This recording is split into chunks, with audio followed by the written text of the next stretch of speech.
Hi guys, so itong project ko na to way back 2023, permission to post with my clients. So bago ako pumunta sa Canada, nangongontrata ako to build the houses and apartments especially sa Pilipinas. At the same time, tumatanggap din ako ng design and engineering services. So eto, ipino-provide ko sa kanila yung perspective, meaning ano yung itsura ng plano or ano ang itsura ng bahay na itatayo. So, requirements to, lalo na sa pag-apply ng building permits. Hindi kayo makapag-apply ng building permit without perspective.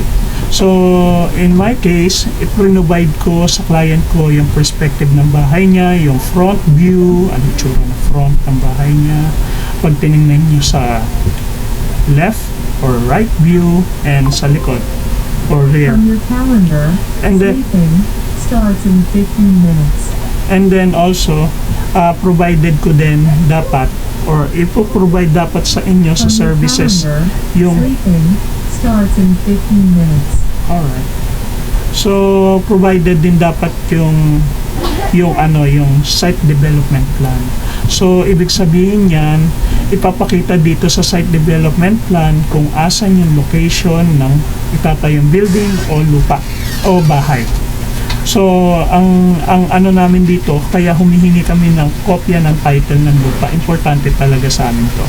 And hindi rin kami makapag-apply ng building permit without this site development plan. Pangatlo is yung ground floor or yung floor plan.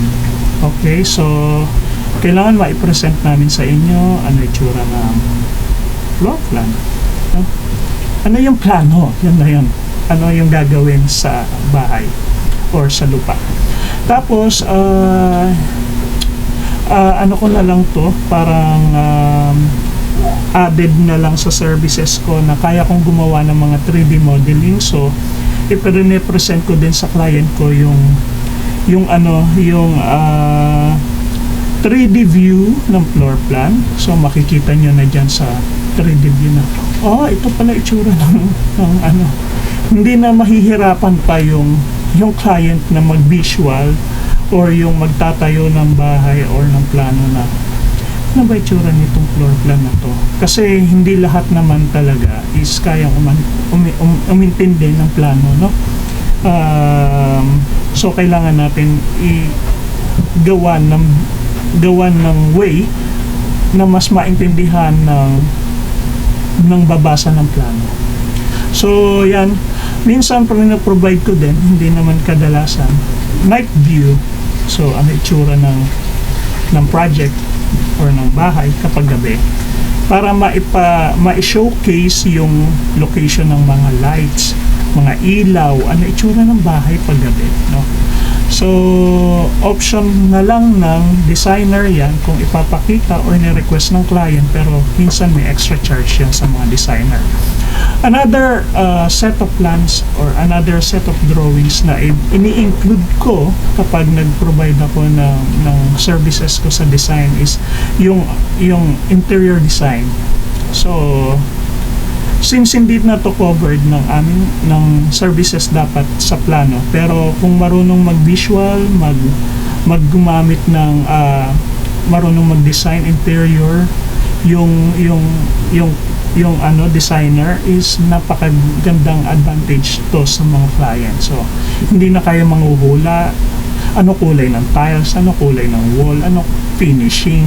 So, yan. So, provide ko din to sa client ko. Ito yung dapat na tiles na gamitin nyo. Ito yung color.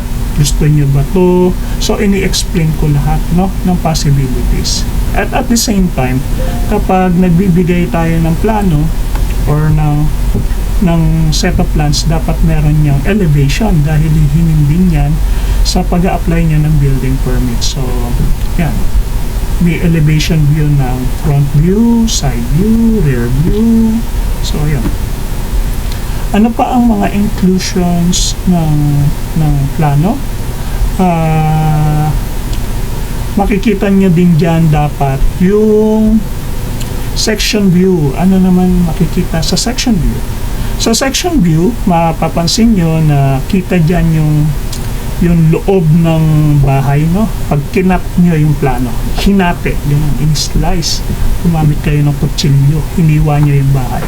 So makikita nyo na, mas maiintindihan nyo lalo yung layout ng bahay kung meron kayong sectional view. And most of the time, kasama dapat talaga yan sa planning, no? Isa pa nakasama dapat sa plano ay schedule of doors and windows. So, yeah, importante ito. Anong window? W1, W2, W3. But ito ang pinaka-sensitive pagdating sa akin, ang structural design, structural or civil engineering design. So dito makikita yung dami ng bakal, lalim ng pundasyon, laki ng poste, laki ng biga, anong thickness ng lahat ng tungkol sa pagpapatibay, no? Dahil ito talaga yung trabaho ng isang civil or structural engineer. Andito din yung computation ng bakal, yung process, anong klaseng bakal ang gagamitin sa bubong. So, it's all on details, no? Dapat talaga detalyado lahat yun. And yun ang trabaho namin, yun ang binabayaran nyo sa kapag nagpa-design kayo sa mga architects and engineers, especially civil engineer. Ito talaga yung portion na para sa amin. And at the same time, dapat provided din ang design, calculation, and electrical computations ng bahay. So, nandito yung bilang ng mga heater, ng mga outlet, ng mga ilaw, layout ng panel board, gano'ng karaming loads ang kakargahin, anong wiring ang gagamitin, at ang pinakahuli, mostly, ay ang plumbing, sanitary, water layout. Yun. So, dito naman mga master plumber at alam ko mechanical engineer is pwedeng pumirma dito sa section na to.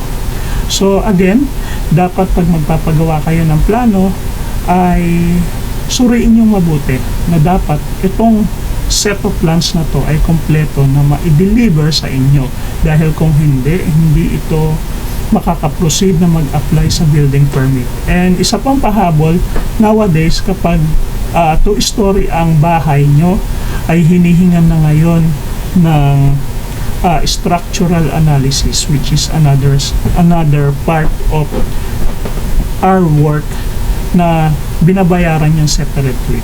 So yun lang po, thank you for watching, and I'm glad to share again all my experiences and my projects sa inyo. And then I'm gonna upload some of my renders also. So I hope you like it. Please follow, subscribe, comment, at kung ano yung nakita nyong mali, well, thank you sa pag-correct.